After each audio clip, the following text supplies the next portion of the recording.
It's taking forever. Yeah, that's always moving slow. APS Wi-Fi. I know.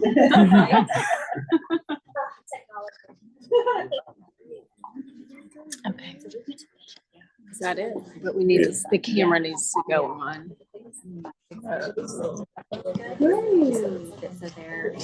Why is there no video? Five, yeah.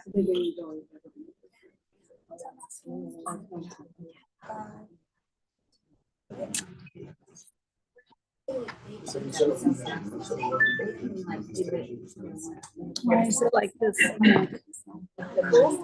Oh, yeah, there it is.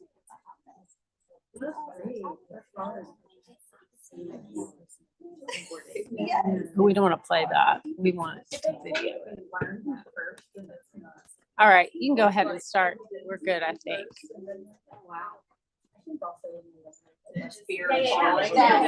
I think we're good. It definitely looks cool. Like, Okay, guys. Thank you guys for coming.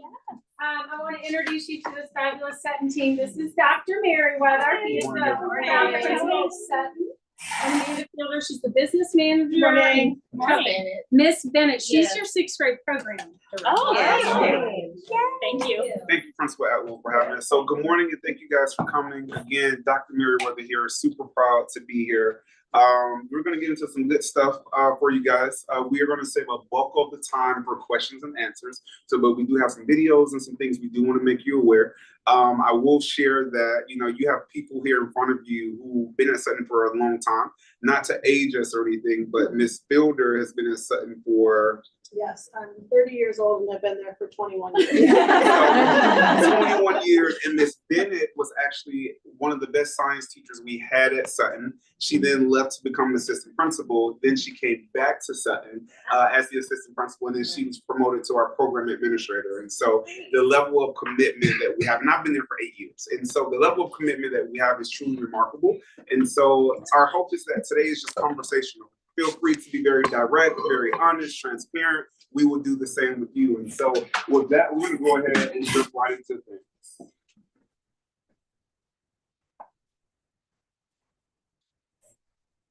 Not only is it welcoming to a visitor, but when I see children come in, it is intimidating to be in the hall with, all these kids. And I tell them, tomorrow you'll be like one of us. And sure enough, the next day, it's like they've been here the whole time.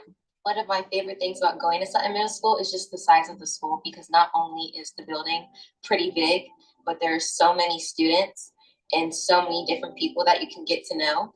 And it's just really great to experience every day when I come. The students are just so nice to you. And there's such a sheer amount of diversity around school that if you're a student and you just don't know what your interests are, there's so many people from so many different backgrounds, and it's all just so diverse that no matter what your interests are, you're always going to find someone who you can talk to about it. As a part of the Atlanta public school system, Sutton Middle School is nestled in the heart of Buckhead in Atlanta, Georgia.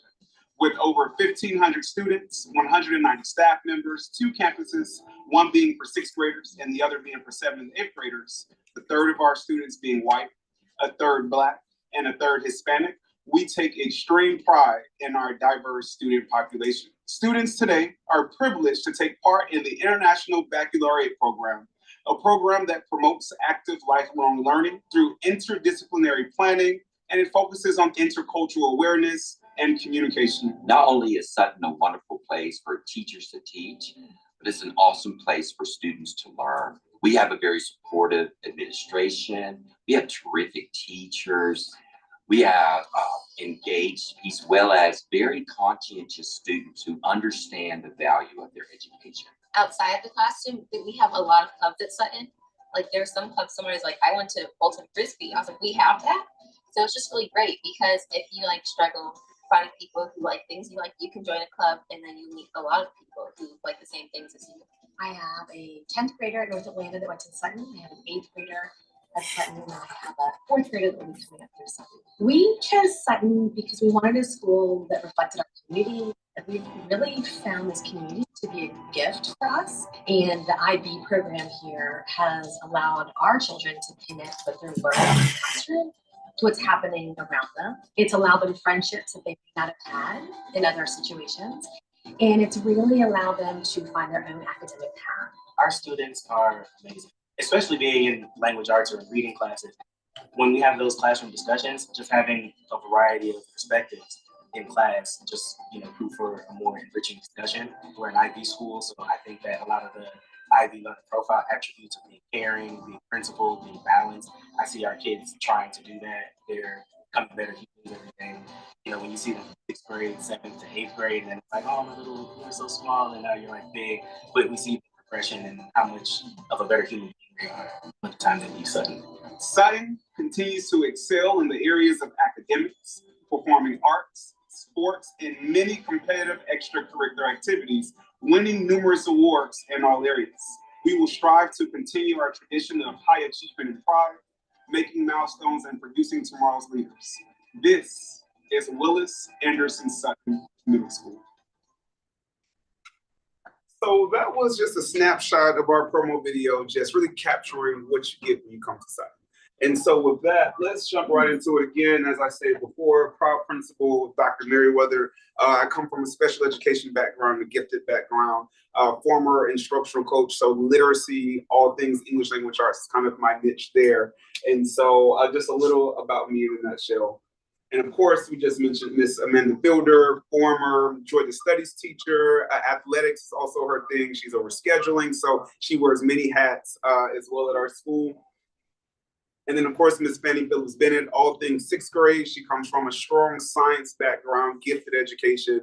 And so anything, all things science, Miss Bennett is your one to see, but especially at our 6th grade campus, because just like this school, dual campus, I'm everywhere. And so when you can't get in touch with me, Miss Bennett, of course, all things 6th grade would be your person. And of course, our 6th grade assistant principal, Mr. Timothy Robinson, who's been at Sutton for about over 25 years. Former teacher at Sutton, his kids went through Sutton. And so it just goes to show this narrative of so many people being at Sutton for so long and sending their kids through. That's what really you get really at our school. So here's today's agenda. Very short, sweet, to the point. We're going to discuss student life. We're going to talk about some course offerings at Sutton. We're going to examine a sample student schedule. We're going to discuss some extracurriculars, and then the bulk of our time, Q&A. How does that sound for everyone? Is that fine? All right, so I'm going to turn it over to Ms. Bennett to go over student life at 6th grade. All right, good morning again, guys. I am Fannie Phillips Bennett. I have notes here, so I won't get to say certain things. So let's start with lockers. Of course, that's one of the exciting things that students get when they get to our campus. It's new for most of them as well. And it can be a little frustrating for students, but this is where they start learning that independence. So teachers are there to support students through lockers with learning their combination, go left first, go right, for the first couple of weeks of school. So built into our schedule, we have about 3 locker breaks during the day where students learn to get what they need for their first few periods, and they go back to their locker, grab some more things, and then at the end of the day, they'll get their very last locker. One of the fun things that we've done the last couple of years is a locker decorating competition. It gets fierce parents. You see gaming lockers. I saw a lot of Hello Kitty this year from Barbie lockers. So they really get into the locker decoration, and of course we get small prizes for the locker competition. Students learn to, if they need to put their lunch in their locker, their cell phones supposed to stay in their lockers. They invite them, but we'll talk about our cell phone policy shortly. But they love the lockers and they get it. All right, class transition. So Ms. Fielder will talk about the schedule a little bit, but class transition, this is where they learn to be very independent. Teachers are not walking them from their first period to their second period to their third period. They learn their schedules. Teachers are in the hallway to help transition. Some of their classes may be on the first floor, their third or fourth period, they may have to go to the third floor. So students flow through the building independently. They'll walk with a friend, they chat a little bit, and they move efficiently through the building. So the expectation is we're not going to walk you to class. It's your responsibility to move throughout the building smoothly and efficiently to get to your next class. And they do very well with this, very, very well. Personal responsibility and accountability. So again, middle school, they are learning. We expect for them to make mistakes. We hold them accountable for our IB learner profiles every day. So we're always having them reflect on, what they should be responsible for. And we hold them accountable for whether they're being great students, whether we have to redirect them and, help them through their growth, through their mistakes.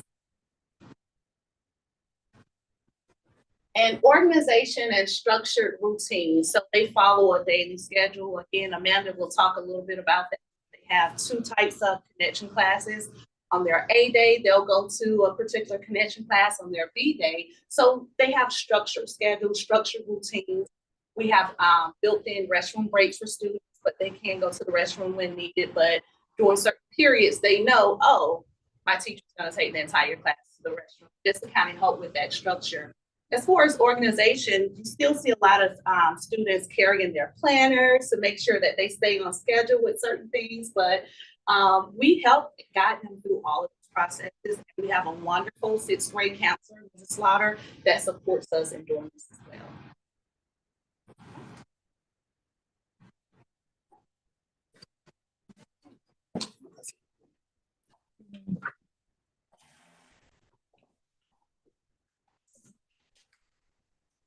Okay, so there are obviously a lot of changes from elementary to middle school, but the schedule tends to be one of them that sometimes is the most difficult to navigate and understand.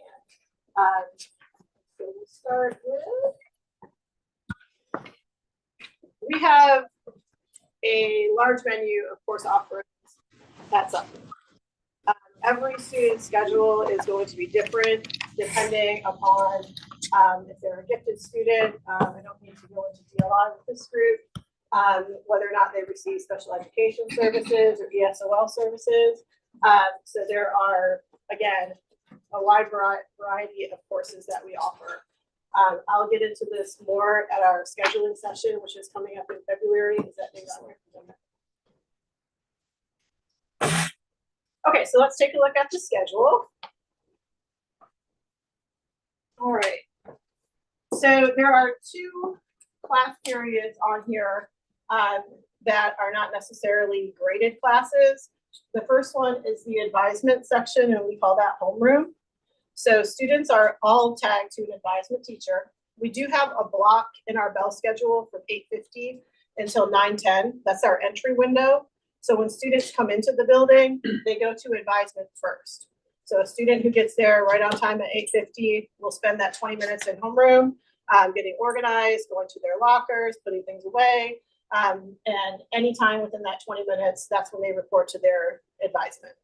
It's not a graded class, but students test in their homeroom classes, unless of course they get small group testing accommodations. And then the counseling section, all students are tagged to a counselor. So our counselor does life skills, career prep as they get through closer to moving out of Sutton. So this again is not a class they actually go to. All students are just tagged to a counselor. And then the day begins with connections. So connections is a 90-minute block. We have 16 different connections offerings. 6th graders can choose to be in 4 classes. Otherwise they're assigned. So if your student wants to be in orchestra is a year-long class. You can opt into orchestra. The same thing with chorus, band, and guitar. So all those classes, if your student wants to do guitar for the whole year, this student has orchestra on A day every single Monday, Wednesday, and Fridays alternate for the whole school year. The rest of the connections are randomly assigned in 6th grade, and they're semester long. So this student goes to media arts, from August until December. And then this student on Tuesday would have received a different schedule with orchestra still here, but perhaps PE there. Okay. So the semester long classes, if a student doesn't elect for one of the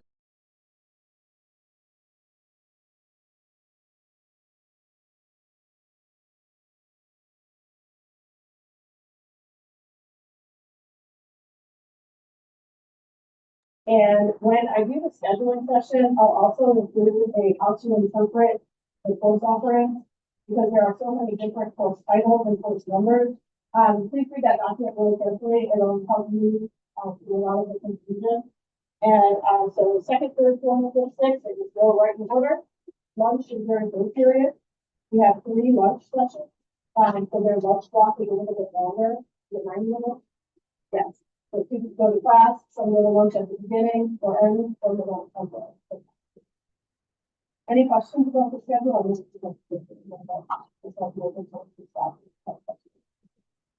I won't, with children, so we get this all the time from all the elementary schools. When they get to middle school, we are unable as a school to have students remain with their friends or people they've been with. We do use it as an exploratory phase where they're able to make new friends from different schools, but the capacity size with Sutton being the second largest school in the district, we're unable to accommodate those type of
say you put your dog, you're guaranteed to be able to do a lot of stuff. I think you know the school. So we don't know infinite different stuff.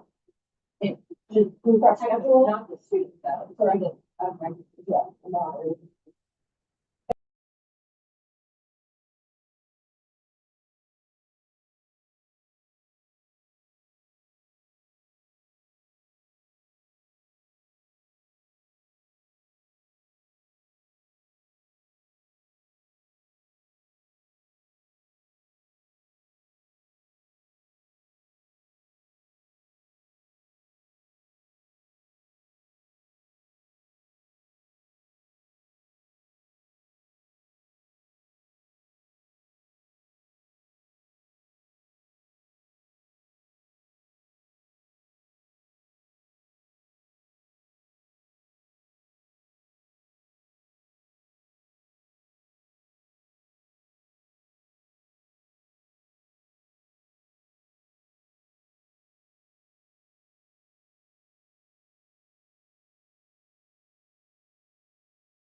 and you have to stay in the same language all 3 years. So this student next year will go to French 2A, the second level of all world languages. We split because they get a little more intensive. And then in 8th grade, they take the 2B, so French 2B. So this student will leave Sutton with 2 high school credits and then can go into either French 3 or French 3 honors in high school. The caveat there is that if they don't pass these classes, then they have to be retaken. Especially with this student, if they were to fail first semester, then in high school, they're going to have to do some sort of credit recovery to get that half credit back. But we make sure that we're very clear about how that works at the beginning of the school year. Is it fully immersive? Like, is it straight French all throughout the class, or does it feel back and forth between like the foreign language and English? In 6th grade, the teachers do have to pepper in some English, just because they have had, sprinklings of world language in elementary school, and some students have Spanish in elementary and they opt for French, or they have had French and they opt for Spanish. But by the time they're in 8th grade, it's almost 100% in the target language. Awesome. Okay, so save the date, and I'll push this out through your elementary school liaisons as well. The 13th, February 13th at 6, I'll do a very in-depth scheduling presentation via Zoom.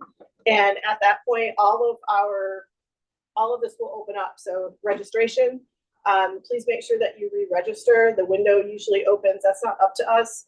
I don't know if it'll be open on the 13th or not, but it'll be the end of February. Every rising 6th grader has to re-register through Infinite Campus Parent Portal. I'll talk more about it on that night, but your child won't have a schedule if registration isn't complete. So please make sure you get that done. And then I'll share with you the scheduling timeline, talk more about course offerings, advanced content, and then you're not DLI school, so you don't need the DLI information.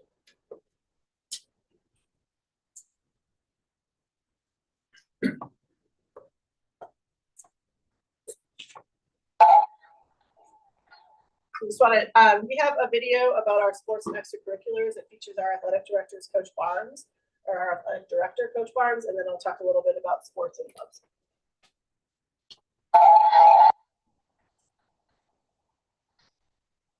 Hello everyone, my name is Mr. Barnes, and I am the athletic director here at Sutton Middle School. Here at Sutton, we have a very robust sports program where we cater to not only our district population, but we're also very fortunate to have sponsorship from our Parent-Teacher Association. So, some of the highlights that we've experienced this past year, we had our girls KPS soccer team win first place in the city championships. We also had a cross-country victory with first place in the middle school tier. And then our swim team won the very first middle school championship for APS schools. So that was very awesome. But to top all of that off, we had our girls and our boys track teams repeat for 2 years on the girls' side, 3 years in the row for our boys. The biggest thing that we try to make sure we're doing at Sutton Middle School is catering to our very diverse population by offering a lot of different sports programs. So throughout our fall, winter, and spring sports seasons, we have a lot of different opportunities for the kids to participate in. And not only are they able to participate in a competitive sense, they also get the opportunity to participate in our intramurals program, which offers students the opportunity to just come and work out, have fun with their friends, and play within an insulated environment here at Sutton Middle School. So we're looking forward to another successful year on the sports side, and we are very grateful for your support. Thank you very much.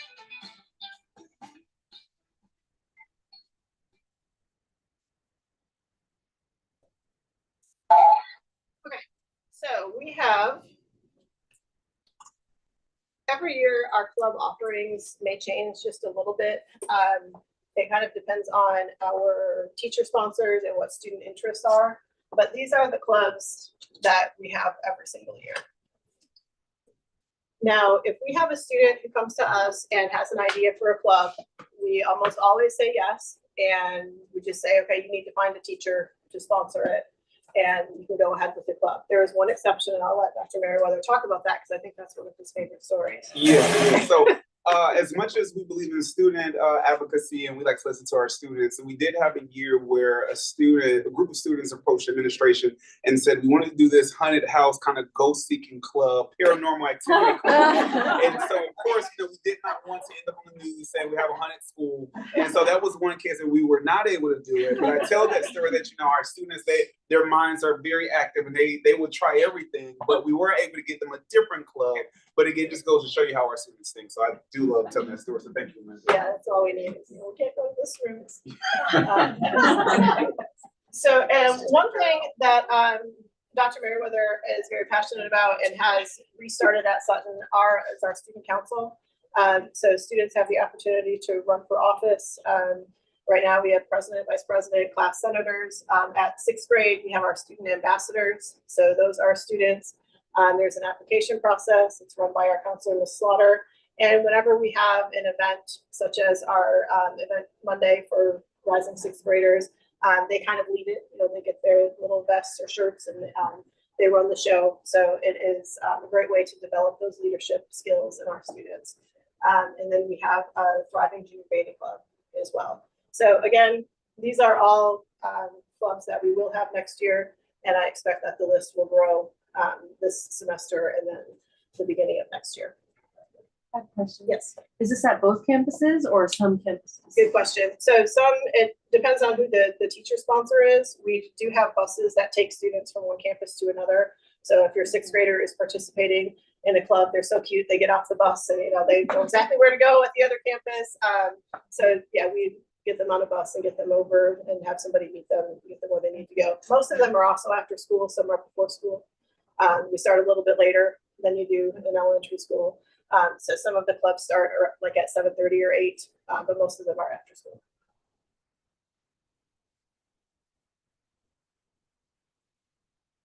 All right, and then just some points of pride here. Our reading bowl team dominates the state pretty much every year.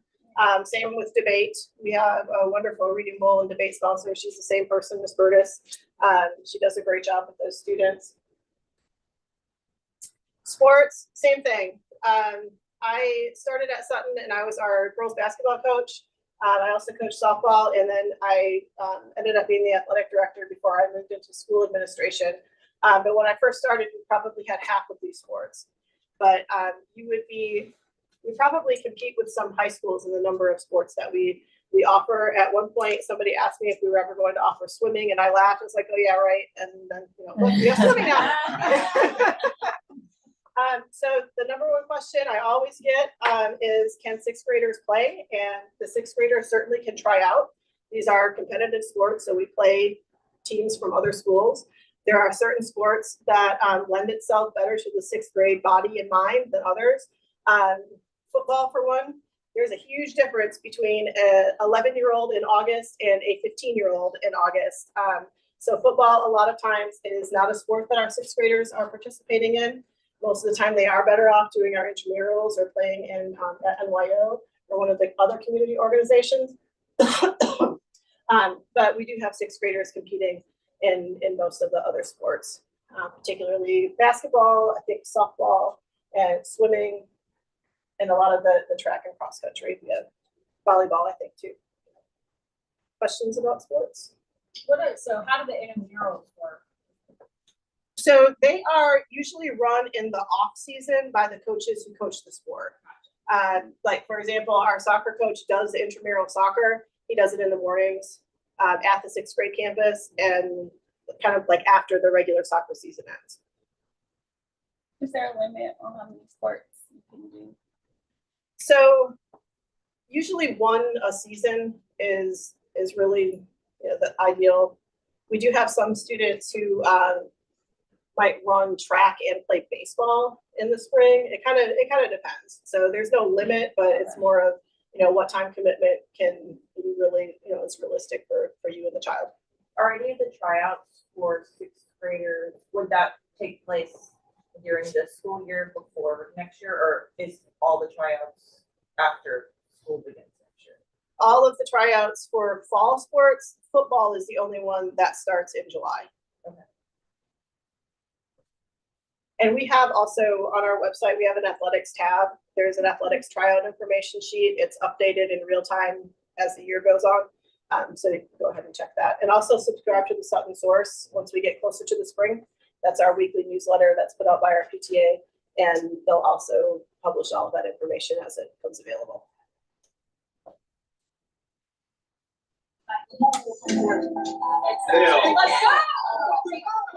All right. Hi, my name is Mishika Birch, and I'm Individuals and Societies teacher here at Sutton Middle School. And I've been teaching at Sutton for 17 years, even though I'm only 25. Hi, my name is Melanie Burtis, and I'm a 6th grade teacher at Sutton Middle School. My name is Robert Bailey, and I am a 7th grade science teacher here at Sutton Middle School. I'm also a first-year teacher. I am Maureen Hetrick, and I teach 6th grade math. My name is Matthew Bryan. I am a 7th grade teacher here at Sutton Middle School. Hola, mi nombre es Ana Infante y soy una de las maestras de DLI de Sutton Middle School. Yo enseño lengua y literatura en 6th grado. Why Sutton? I love Sutton because of its sense of community. From the moment I walked through the doors, I felt the welcome from my INS team, the administrators, from the students. And so I think that's one of the key reasons why I've remained here for so long. This is such a supportive environment, from your colleagues to your administrators, to the staff here at Sutton. Everyone is welcoming, and it makes you feel like you're part of something great, which we are. And my last reason is this is the best middle school in APS. Our students are amazing. The enthusiasm, curiosity of my kids inspires me daily. And the relationships we build. One of my favorite things is when I see a student in public and I don't see them first and they're like, "Miss Birch." It's one of the best feelings in the world because I know I've left a lasting impression and legacy with those students. I love Sutton Middle School for a lot of reasons. One of the main ones is that we have 5 elementary schools that feed in here, which creates a lot of diversity, and everyone is sort of new when they begin at Sutton. And they meet all kinds of new people, and they have a lot of new opportunities. A lot of those opportunities are because of our school's PTA. Their generosity, the volunteerism, just the support that we get from the families in the community is unmatched. At Sutton, I run 6th grade intramural sports. I'm the debate coach, and I'm also one of the 2 reading bowl coaches. And I've learned over the years that they will support me any possible way to coach those activities and keep encouraging growth in the students. It's amazing to see what they're able to accomplish, and I love being able to work with them for multiple years. With debate, I get to work with the students even after middle school. We still have kids coming from North Atlanta to help out at debate practices because it's that kind of community where we all stick together, whether they have a younger sibling or not.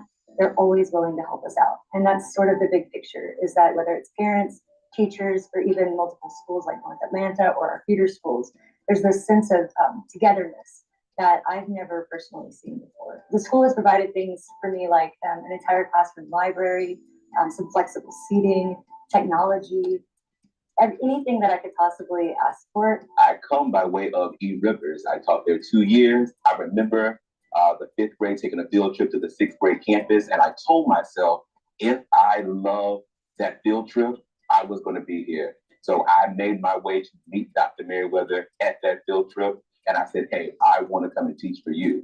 He told me, "What did I teach?" And I said, "I think I'm a pretty fantastic math teacher." He met with my principal, Dr. Waller, and here I am.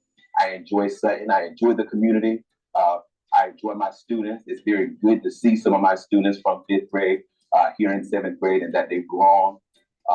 And I just really just enjoy the administration. Everyone's been very caring and loving and welcoming me here to the math team. And so I enjoy Sutton, and that's why I'm here to make it. Both of my kids came to Sutton and have now both graduated from North Atlanta. And in fact, my older daughter was one of the first students, one of the first cohort of students to come through the 6th grade campus. So we had a wonderful experience as a family here at Sutton. And after 7 years of teaching in other districts, I was really ready to come home. And what I love about Sutton is that the diversity of our families is such a strength that we have. And truthfully, the skill and dedication of our teachers, which is also, it has been such an impression on me how hard the teachers work to make sure that the students feel cared for and also that they need to learn what they need to learn. So it definitely feels like a welcoming home to me. Por el programa DLI, donde los estudiantes van a poder desarrollar no solo sus habilidades académicas y de lenguaje en español, sino que también van a poder conectar con otras culturas y con diferentes amigos de diferentes países, culturas, tener ese intercambio y en un futuro, pues, ser líderes globales. Back in 2022, when I was still in my program, I decided to get a job as a substitute. My first position ever was here at Sutton Middle School. Then I became a long-term sub. From the moment that I started subbing here, I felt the warmth, the welcome, and just the sense of community here at Sutton from the admins, the parents, and the teachers that I just knew that I had to come back. So here I am, first year teacher, and I still feel that same warmth and community from everyone around me. So I'm super excited to be back and be a part of the Sutton family. Go Cougars!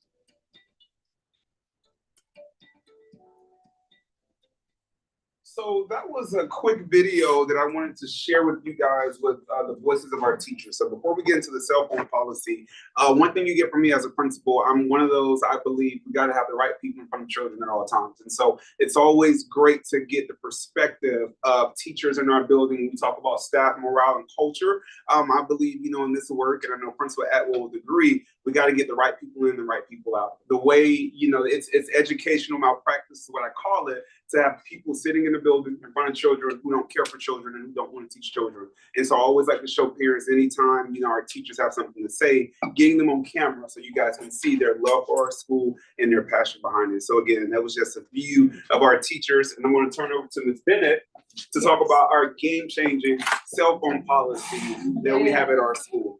Yes, no parents really, as a former teacher at Sutton, the cell phones, you know, it's always a hit or miss and trying to keep students off cell phones. But this year we implemented an awesome cell phone policy where students can bring their cell phones to school, but they must stay in their backpacks and their lockers. This takes away all the distractions for our students during the day. So any technology material that they need, the teacher provides that, whether it's a Chromebook or an iPad to complete any instructional activities. They do not use their cell phones at all. So as far as their from AirPods and headphones, they must remain in their lockers as well. Smartwatches can only be worn unless you have some type of medical issue and it's approved by the administrative staff. But any PEDs, any personal electronic devices must remain in their lockers, in their backpacks at all times. When you guys, students come to us, you'll get this information. Anytime we confiscate a cell phone, and I will say at the 6th grade campus, it's been very limited, like very, very limited. The students have done awesome with meeting the expectations of our cell phone policy. If they do get it confiscated, we call the parents and the parent must come pick that cell phone up between a certain time period. We typically do between 10 a.m. and 3 p.m. If it's confiscated a second time, we actually ban the student from having a cell phone. And anytime students need to use the phone, call their parents for emergencies, if they forgot a lunch, or, hey, mom, how am I getting home today? We do allow them to go to the front office and use the phone. So any emergencies, they can use the cell phone when needed to call their, well, not a cell phone, but the phone in the front office to call their parents when they need to reach out to you guys. Can I chime in for a Sure. second? And so just being very honest with everyone, being at Sutton as the assistant principal where it was a lenient policy, just being very transparent, it was student drama and, you know, the things that come with group chats and, you know, now you can send messages and hide them or send them. And so we saw a lot of things happening that needed some type of attention. And so I will tell you this year, it's been night and day. When I tell you seeing kids being able to effectively communicate, effectively disagree with one another, and having a cell phone distraction-free environment where they're able to focus on teaching and learning. And so when I tell the principals, when they talk about our data at Sutton about double-digit gains and how we're one of the top performing middle schools, it's really because now the kids' focus is on teaching and learning. They're not sneaking down, looking down at their cell phones. And so for me, it's one of the best things that we've done as a school. Our data, it shows it as well. And then even with the parents, you know, I say it's like a group project. It takes all of us doing our part, from the parents, from the administration, teachers, and students. But when we collect the cell phone, we're serious about it. And I tell parents all the time, I apologize that you might be out of town, or I apologize that, you know, this is going on, but this is the expectation. And we don't just wake up overnight and make something up. We always communicate in advance to prepare. I think I do a great job of communicating with families about, hey, remind your students about expectations and things of that sort. So just had to just highlight that because it truly has been a real game changer for our school. I have a question about Yes.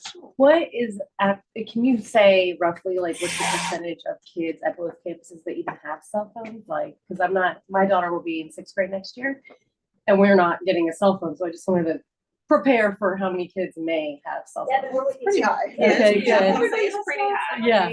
Like how big is the fight gonna be? Times are changing with cell phones for what most kids were going into middle school with having had them, but I think like parents are pulling off. I mean, I don't know if you guys are seeing that yet, but I think just from what I'm hearing, people are waiting to get their kids cell phones to 7th grade. Okay.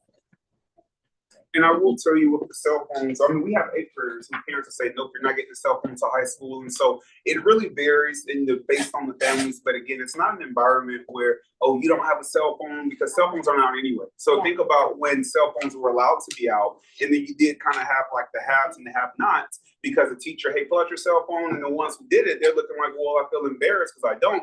But now teachers know explicitly we use our iPads, we use our devices, and there's never a teacher that will say, pull out your cell phone.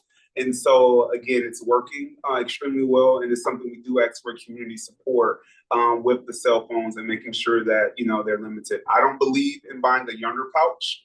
I don't know if you guys are familiar with that. So a younger pouch is what some schools are doing where the kid gets a pouch, and when they enter the building, they put the phone inside and it locks. And it's only like lock stations, I believe, right, Amanda, where at the end of the day, the kids will take the pouch, go to the lock station, and it'll unlock the pouch for them.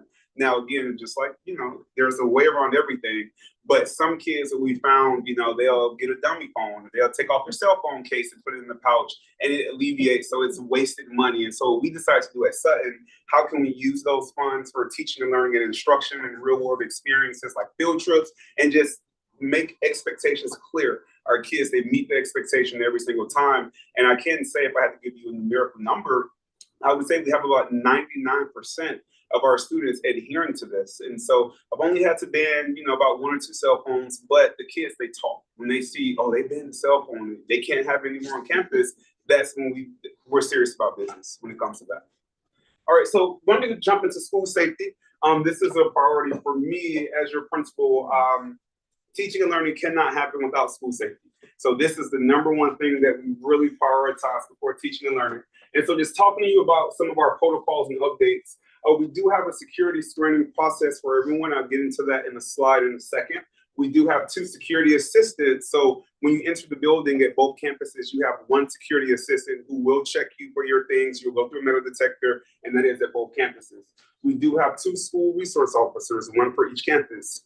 Or resource officers, they monitor the cameras, they walk the building, they're in classrooms, they're in the cafeteria. So it is an environment where when the students see a resource officer, they think something is wrong, because our resource officers do a phenomenal job of building relationships with students and really just being visible. We have grade level hallway monitors as well. With a large campus like Sutton and a large school, we have a lot of space. And so we always have eyes walking the building, circulating the building, knowing what's going on, checking doors. We have district support visits by our chief of police and his team. We do our routine drills, and we have something called strategics, which we'll go over in a second. But with our routine drills, we will always let parents know when we have a drill. More specifically, our active shooter drill. So when we are doing those, we'll send parents resources on conversation starters. Hey, on this date at this time, we're doing this drill. Please talk to your student about the severity and so forth. So we like to over communicate with you guys just to make sure we are on the same page. So Strategics. Strategics is basically a wearable safety technology device that we use as a school. And so all schools in the Atlanta Public Schools, they have this, but it looks just like that, kind of like a badge. And so imagine if there was an incident, a teacher could press their badge twice or 3 times, and then it will alert administration that, hey, it'll give us the location, the room number, all of that good stuff to see what's going on. And we dispatch everyone there, from resource officers to administration, they're there. Now, last year, was it, Amanda, where we had the emergency? Yes. Well, a false emergency, where if you continuously press that badge over and over and over, Lights in the building will start flickering. The Atlanta Police Department will be contacted. Our police department, Atlanta Public Schools will be contacted. And of course, the superintendent is calling your phone, blowing it up, like what's going on. So it's a full shutdown. So we did have a false alarm last year, but the good thing is it works. But people were calling and rushing and getting here. And there was a situation, the teacher accidentally pressed it multiple times, but it goes to show you the severity and just the impact of this tool. Because not all times a teacher can get to a call button and press the button, or if you're in a space and you can't even get to your phone, but being able to have your wearable device. So me, for example, I have mine on my badge, and you see it's in the back right here. So if there was an emergency in the building, if I don't have my radio on my phone, I have my badge, I click it, people will be able to locate me where I'm at and all that good stuff. Any questions about some teachers? And all teachers, all staff members, they have one. So Smart Paths, I'm gonna put it on the spot because Ms. Fielder leads Smart Paths for both campuses. You want to kind of talk about Smart Paths and the power, how we use it? Okay. Sure. So this is basically an app that students access on a computer. So anytime a student wants to leave class, they either are already logged into their device in the classroom, or some teachers have, it's called kiosk mode. So they have one iPad or computer that's a designated Smart Pass computer. And students just say where they want to go. The teacher approves it or not, and then they go. But everybody in the building, all students have 3 passes a day. And it gives us data so we can see who is out of class when and for how long. We also, it's helped us cut down on like nurse visits or students just trying to get out of class to wander, because if they're out of passes, they're out of passes. And also the data can also show us who is overtime. So if a student is leaving classes, they've used their 3 passes, but they're out 10 minutes instead of the 5 that's allotted. We can kind of take a look at that. So it's just an extra tool to not only monitor where students are, help us keep the building safe because we know where students are, and also to cut down on any kind of extracurricular activity that can occur in restrooms or other spots. And selfishly speaking, my favorite thing about this is, let's say, for example, we were all friends, and students are smart, they know how to get around things. And so let's say we were trying to plan a time to meet up. And as an adult, if we knew, hey, these are 3 people, they should never be out at the same time. Well, we can outsmart the students, and we can go in the system and say, anytime Ms. Fielder is out, don't give Dr. Merriweather a pass. Anytime Ms. Bennett is out, don't give Ms. Fielder a pass. And so we've been able to do that strategically with the kids, and we know some of the ones who are super friends and just want to get up and get to foolishness, we're able to do that. And so, and the story I do tell, I had a parent who reached out, and again, you get pure transparency from me. She was upset because she said her child was not able to use the restroom ever. She demanded a meeting and all this other stuff. And so mind you, we're using Smart Pass. So I said, okay, sure, come in. We go into the meeting, and so I have a folder, and she's going on and on. Long story short, when she's finished, I just pass her the folder and I don't say a word. And so I said, ma'am, in actuality, your kid has gone to the bathroom X amount of times. And so she's missed. So I was able to go through all the data, all the time she's been overtime in the restroom. And so the parent was just like, oh, and it was no worse after that. And so again, beautiful feature that we're using, where we even have some high schools in our district. They've reached out to us and they're coming to observe our school because they're looking to implement this as well. Yes, ma'am. A quick question. I'm trying to figure out how to frame it. So I have a daughter. She's an extreme rule follower, and she has anxiety around, for example, this morning she wouldn't wear a pair of pants that needed a belt because of how long it would take her in the bathroom to unbuckle her belt.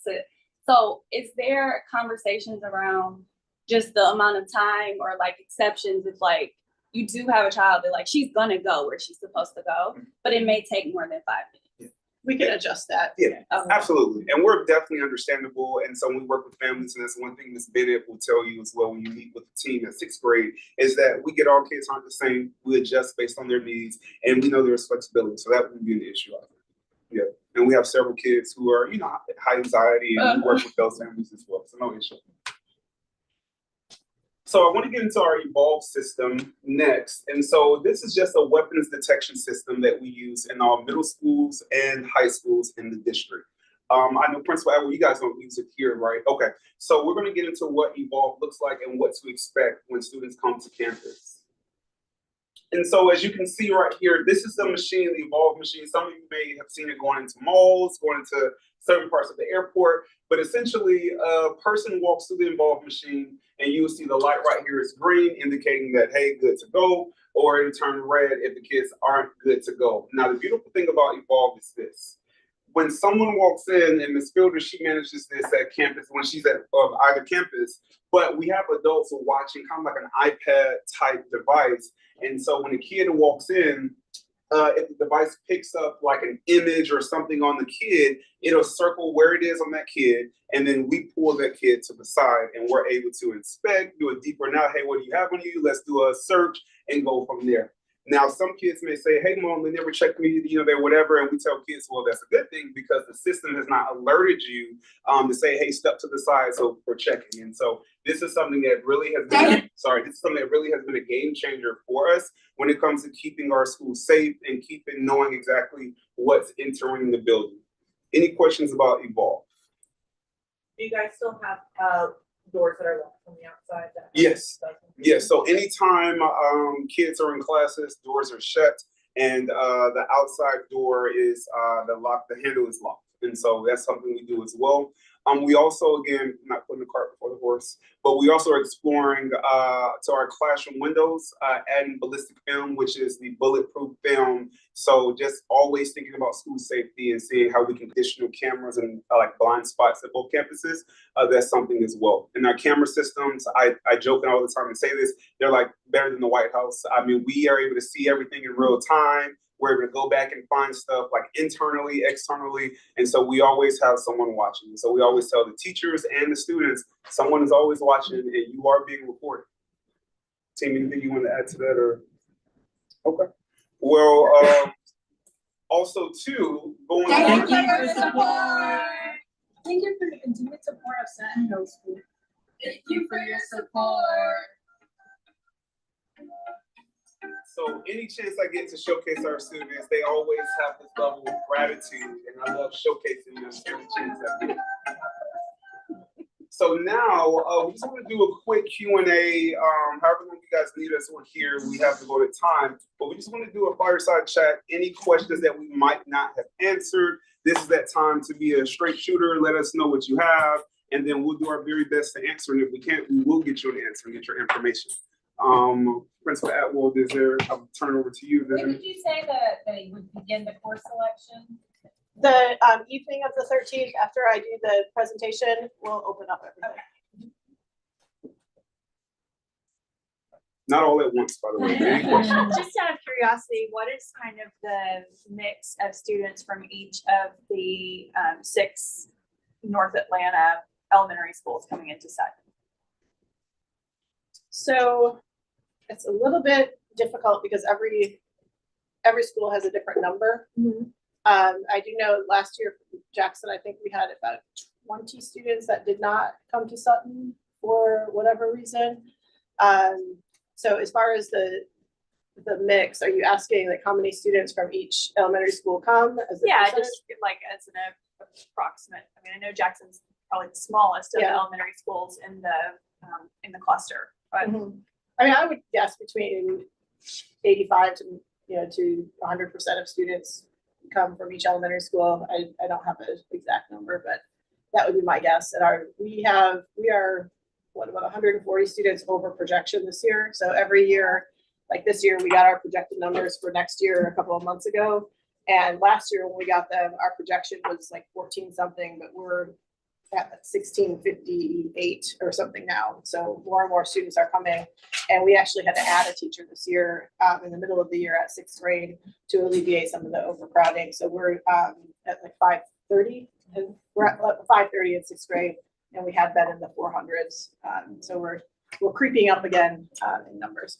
And to add to that, I will share that for me, it's beautiful when we get so many private school families who are coming to tour the building. And when we look at the numbers year by year, as I sort of said, we're seeing an increase in families leaving private school and they're coming back to public school. I tell private school families all the time, our kids are coming to Sutton, outperforming the private school kids. They're going to high school in North Atlanta, outperforming the private school kids. And then when they go to college, they're going to the same schools.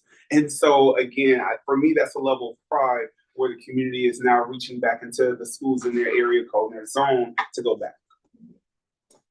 Rough class size, we're right around 25, just depending on the course. Some classes are a little smaller than others. Explain a little, I think I know a little bit about like the gate classes. So if you're in a gifted here, you're automatically in those classes, or you test in, how does all that stuff work? So if your student is gifted now, they'll automatically be scheduled in gifted science, social studies, and language arts. Math is different. The math criteria is set by the district. I don't have that criteria yet. I hope to have it by the February meeting. Last year's criteria was dependent on a spring MAP test score and a course average to get into that accelerated math. But if your child's gifted, you're guaranteed those 3 courses. They still keep testing in middle school to get Correct. Yes. like that's. And then we also, if your child is not gifted, but has maybe just missed qualifying, we do have our accelerated classes, which are the same as the gifted classes. And again, we do keep testing. There are some students who, just struggle with one part of that gifted test, but they are fine in the gifted classes. What about students with IEPs? Are they all in one class? Are they like intermixed, or how does that work? It depends on the level of services that are required. You have like some team talk classes and some. We do, yes. So we have some co-taught, some resource classes, some students who have IEPs, but they're just on a consult basis. So they're, in a regular class, but maybe their case manager checks in with them. So it just depends on the services. And our special education lead teacher will be reaching out to families closer to April and May to make sure that everything transfers over. Excuse me, how well do you all feel like you support your neurodivergent learners that may not be identified within the IEP realms? Yeah, so I'll speak to that. So when we talk about some of the strategies that we use instructionally for children, for us at Sutton, we're really big with something called personalized learning. Quick story, I always tell families, it's like, if I break my leg and Miss Fielder has an asthma attack, her inhaler won't work for my broken leg. And so how we approach instruction is based on the needs of students, giving them what their needs are. Teachers are very intentional about, hey, if we're a class and we're teaching a particular standard, based on who's accelerating with the standard, based on your needs might be different. Maybe you're a hands-on learner, or maybe you're more kinesthetic. Whatever the case may be, we really tailor. We take time when teachers are planning to map out how lessons are taught, identifying those students who might need either extra support or those students who might even need to be accelerated. And so that's something we do on a weekly basis with our teachers.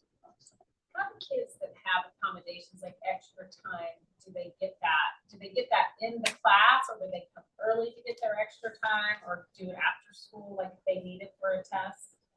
So they get that in the class. So it's done. Yep, it's done during the class period. So homeroom starts at 8:50. They're expected to be in homeroom at 8:50, or they can get there anytime between 8:50 and 9:10. That's correct. Okay. Yes, so if a child is late after 9:10.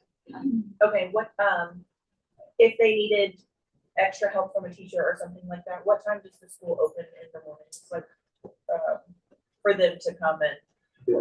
Well, teachers offer tutorial in the mornings. It depends on that particular teacher. So it can start as early as 7:45 to about 8:30. And then some teachers offer their tutorial after school from about 4:30 to 5:30.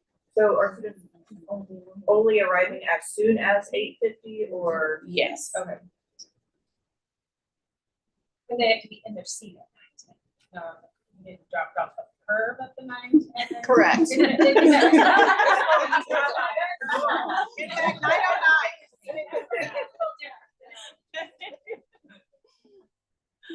Any other questions for us about anything? I will tell you, we look forward to welcoming our rising sixth graders on Monday for our Rising Sixth Grade event. That is something we started last year, and it has been a hit. It's really like a pep rally day. Our kids, They get to tour the building, they pop in classrooms, they see big spots as far as the cafeteria, the gym, and it's really just a celebratory moment where schools come together. We do 3 schools at a time, so we have a morning session with 3 schools and an afternoon session with 3 schools, and so it's a jam-packed day, but it's lots of learning, and so that's just the level of transition support that we give at Sutton to our kids. It is a big school. Me personally, we like having the 6th grade campus because we're able to, get the kids how we want them to be, no upper grade influence from the upperclassmen. And so again, looking forward to welcoming your kids next week. We have some gear we're going to be passing out, giveaways. So hopefully you hear good stuff from them when they come back home. And of course, if you have any questions for us, we are super responsive. That's one thing we do take pride in our school. You email us. We don't believe in you waiting a week or days, but 99% of the time you get an email response back that same day. And so that's just a level of service we believe in giving all of our families. And as always, we don't have all the answers, but if we have to go do some digging, we will do the digging, get back with you and go from there. And so just thank you guys for taking the time to be here. Principal Atwell, of course, thank you for having us as well. Yep. No problem. Thank you guys. And reach out to us if you need anything. Okay, thank you so much. No problem.